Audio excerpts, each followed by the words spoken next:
السلام علیکم۔ اعوذ باللہ من الشیطان الرجیم، بسم اللہ الرحمن الرحیم، الحمد للہ رب العالمین، والصلاة والسلام علی نبینا محمد وآلہ صحبہ اجمعین، اما بعد۔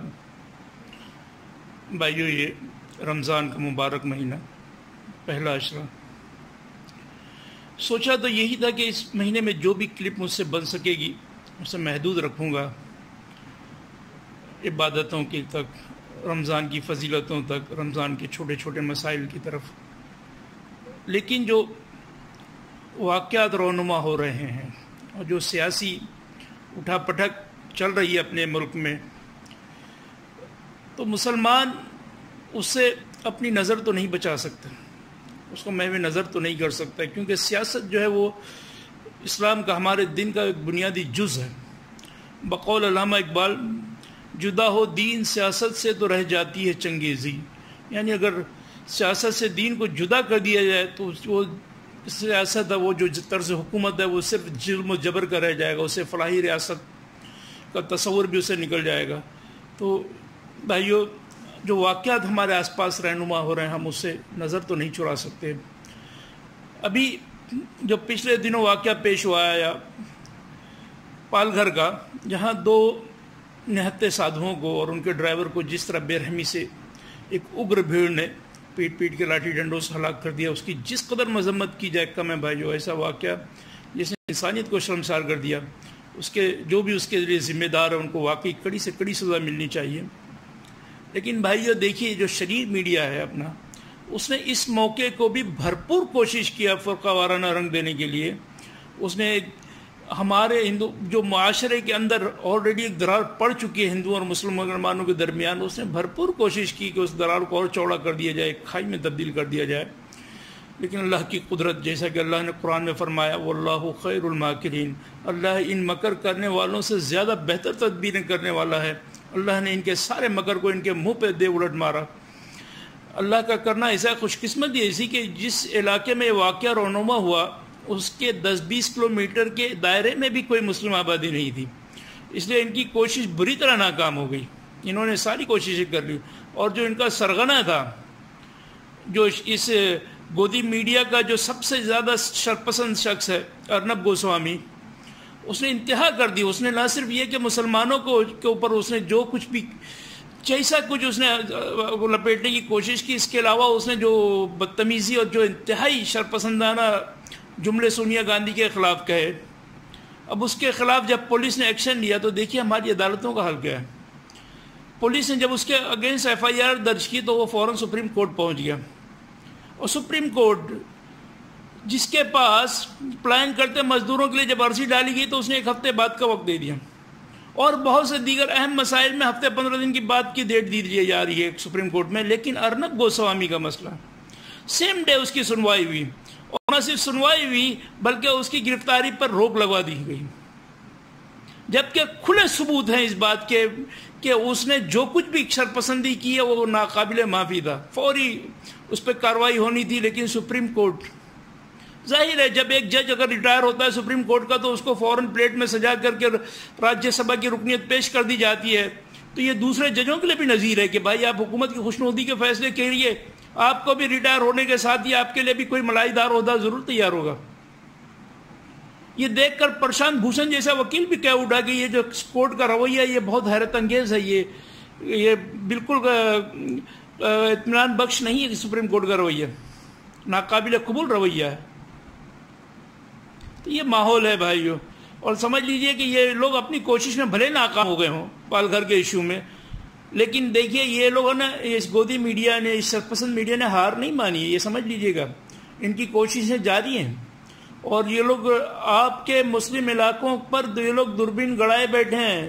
انہوں نے اپنے مخبر، اپنے خبری چھوڑے ہوئے ہیں مسلم علاقوں میں، مسلم معاشرے میں، یاد رکھیے گا، کیونکہ ان کو اچھی طرح سے پتہ ہے کہ یہ رمضان میں جو مسلمان جو ہیں وہ تراویح وغیرہ کی اجتماعی عبادات کرتے ہیں، افطاری کی خریداری کے لیے بھیڑ کی شکل میں نکلتے ہیں، پھر اس کے بعد عید کی خریداریاں شروع ہو جاتی ہیں، پھر عید کی نماز کا اجتماع وغیرہ، تو انہوں نے سب نظر گڑا رکھی کہ وہ آپ ایک غلطی کریں اور وہ اس کو ایجنڈا بنا کر کے ٹی وی کے اوپر ڈیبیٹ شروع کر دیں۔ دیکھیے بھائیو، جب کوئی اور کچھ کرتا ہے تو صرف خبر ہوتی ہے۔ پٹیالہ میں نہنگوں نے پولیس والے کا ہاتھ کاٹ دیا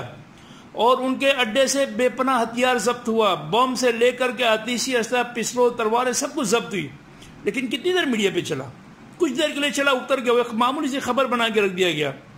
یو پی میں 2 اپریل کو رام نومی کا جلوس نکلتا ہے، رام نومی کے درشن کے لیے، اور میلہ لگتا ہے، درشن کے لیے بھیڑ لگتی ہے شردھالوؤں کی، کسی میڈیا چینل پہ نہیں چلایا گیا۔ صرف چلا تو سدرشن ٹی وی پہ، وہ بھی اس نے بڑے فخر سے چلایا کہ دیکھو شردھالوؤں کی جو شردھا ہے وہ کورونا پہ جیت گئی، صرف یہ چلایا گیا سدرشن ٹی وی پہ۔ کرناٹک کا ایک ایم ایل اے اپنی برتھ ڈے مناتا ہے اس لاک ڈاؤن کے درمیان، اور لاک ڈاؤن کی اور سوشل ڈسٹینسنگ کی ساری اصول کی دھجیاں اڑائی جاتی ہیں۔ وہاں کے ایکس چیف منسٹر اپنے بیٹے کی شادی کرتے ہیں جس میں سٹنگ چیف منسٹر بھی شریک ہو رہے ہیں، ساری ہزاروں لوگوں کی شرکت ہوتی ہے، لاک ڈاؤن کی اور سوشل ڈسٹینسنگ کی دھجیاں اڑائی دی جاتی ہیں، کوئی خبر نہیں بنتی جناب۔ لیکن اگر مسلمان کسی بلڈنگ کی ٹیرس پہ اگر 2-4 مسلمان نماز پڑھتے نظر آ جائیں تو وہ خبر نہیں، وہ پھر ایجنڈا بن جاتا ہے، وہ میڈیا پہ سارا دن چلتا ہے، اس پہ ڈیبیٹ ہوتی ہے، اور 1-2 خریدے ہوئے مولوی 5-5 ہزار میں لا کے بٹھائے جاتے ہیں، ان کے سامنے 4 RSS کے بندے بیٹھ کے ان کو گالیاں بکتے ہیں، بے عزت کرتے ہیں، ان کے ذریعے اسلام کو بے عزت کیا جاتا ہے بھائیوں۔ تو میری آپ لوگوں سے درخواست ہے کہ برائے کرم پلیز کوئی ایسا موقع نہ دیجیے گا ان شرپسندوں کو جسے اسلام پہ انگلی اٹھے اور یہ لوگوں کو موقع ملے اسلام کو بے عزت کرنے کا۔ اور بھائیوں،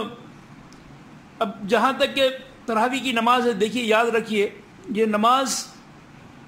مسجد میں جماعت کے ساتھ پڑھنے سے زیادہ افضل ہے۔ آپ دل شکستہ نہ ہوئیے کہ آپ کو مسجد میں تراویح نہیں پڑھنے مل رہی ہے،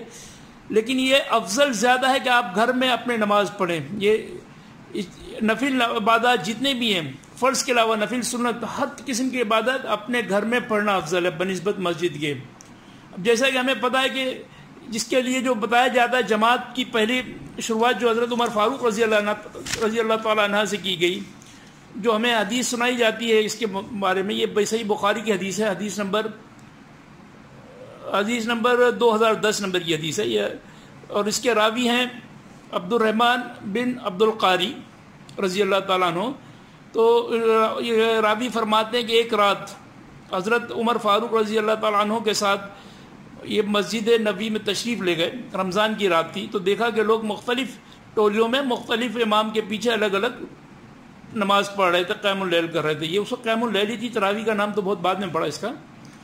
تو یہ دیکھ کے حضرت عمر فاروق رضی اللہ تعالیٰ عنہ نے کہا کہ کیا ہی اچھا ہوگا اگر میں ان کو ایک امام کے پیچھے جا کروں۔ دیکھیے بھائی ایک بات اور نوٹ کیجئے پوائنٹ،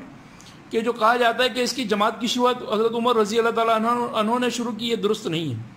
یہ لوگ پہلے سے ہی جماعتیں مختلف کر رہے تھے۔ ہاں، حضرت عمر رضی اللہ تعالیٰ عنہ نے ان کو ایک امام کے پیچھے ضرور یکجا کر دیا۔ تو انہوں نے ابی ابن قعب کی ڈیوٹی لگائی رضی اللہ تعالیٰ عنہ کی، یہ ایک حافظ تھے اور اچھے قاری تھے، ان کی ڈیوٹی لگائی کہ لوگوں کو نماز پڑھائیں۔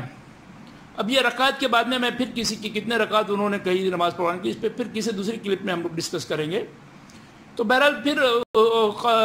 حدیث کے راوی فرماتے ہیں کچھ دنوں بعد پھر وہ حضرت عمر رضی اللہ تعالیٰ عنہ کے ساتھ ہی دوبارہ تشریف لے گئے مسجد نبی میں۔ تو وہاں لوگوں کو اس طرح سے نماز پڑھتے دیکھ کے حضرت عمر رضی اللہ تعالیٰ عنہ نے فرمایا کہ یہ کیا ہی اچھا طریقہ جو ہم نے شروع کیا ہے لوگوں کو ایک امام کے پیچھے کر کے، تو ہم کو بس یہیں تک بتایا جاتا ہے بھائیو، اس کے آگے کے جو حضرت عمر رضی اللہ تعالیٰ عنہ نے جو جملہ کہا وہ ہمیں نہیں بتایا جاتا۔ اس کے آگے آپ نے فرمایا کہ لیکن اس سے بہتر نماز وہ ہے کہ اگر لوگ اپنے گھروں میں تنہائی میں رات کے آخری پہر میں ادا کریں۔ تینوں خلیفہ نہ حضرت عمر رضی اللہ تعالیٰ عنہ نے، نہ حضرت عثمان رضی اللہ تعالیٰ عنہ نے، نہ حضرت علی رضی اللہ تعالیٰ عنہ نے، کسی نے بھی مسجد میں جماعت سے تراویح یا قیام اللیل نہیں پڑھی ہے، کیونکہ وہ جانتے تھے کہ افضل وقت جو ہے وہ رات کا آخری پہر، رات کا آخری پہر جب اللہ تعالیٰ آسمان دنیا پہ نزول فرماتا ہر رات، اور صدا دینے والا صدا لگاتا ہے کہ ہے کوئی مانگنے والا، ہے کوئی بخشش طلب کرنے والا، جو سوال کرنے والا اللہ تعالیٰ اس کا سوال پورا کرے، اس کی جھولیاں بھر دے۔ تو آخری پہر کا وقت بہت ہی متبرک ہوتا ہے بھائیوں، تو سب سے افضل وقت وہی ہے نماز پڑھنے کا۔ تو بھائیو یہ چھوٹی سی کلپ بنانے کا مقصد یہ ہے کہ آپ لوگوں کو اگر نہیں مسجد میں پڑھنے مل رہی ہے نماز تو دل برداشتہ بالکل نہیں ہو، اور آج کل لاک ڈاؤن کی وجہ سے چونکہ آپ لوگ فرصت سے ہیں، اگر بہت ممکن ہو سکے آپ کو تو آپ لوگ رات کے آخری پہر میں رات کا آخری پہر کا معنی جب آدھی رات سے زیادہ گزر جائے، یعنی مطلب یہ سمجھ لیجئے تیسرا پہر جو ہوتا ہے آپ کے انڈیا میں 2 سے 3 بجے کے درمیان، 2 سے 3 اور سحری کے وقت تک کے لیے، اس درمیان اگر آپ نماز پڑھیں گے، یہ تراویح کی نماز یا قیام اللیل جو بھی آپ سے سمجھیں، تو بہت افضل وقت ہے۔ اس وقت اللہ تعالیٰ آسمان دنیا پہ نزول فرماتا ہے،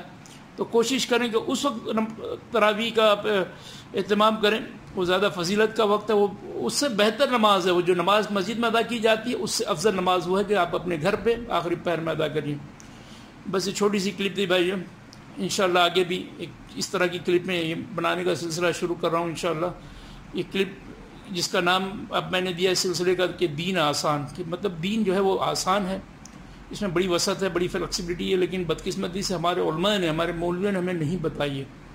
تو جو میری علم میں ہے، جو باتیں میں ابھی تحقیق بھی کر کے آپ کو بتاؤں گا کہ دین میں کتنی فلیکسیبلٹی ہے، کتنی سہولیات بھی ہیں، تو یہ سلسلہ انشاءاللہ شروع رہے گا۔ تو اگر آپ جاننا چاہتے ہیں، اس کے آگاہ ہونا چاہتے ہیں، تو آپ اگر مناسب سمجھتے تو چینل کو سبسکرائب کریے اور اپنے عزیزوں کے ساتھ شیئر بھی کریے، انشاءاللہ آپ مستفید ہوں گے۔ اور میری دعا ہے اللہ سے کہ اللہ تعالیٰ آپ کو اور ہم کو، تمام مسلمانوں کا خیر و عافیت سے رکھے اور کرونا سے ہماری حفاظت فرمائے، آمین یا رب العالمین۔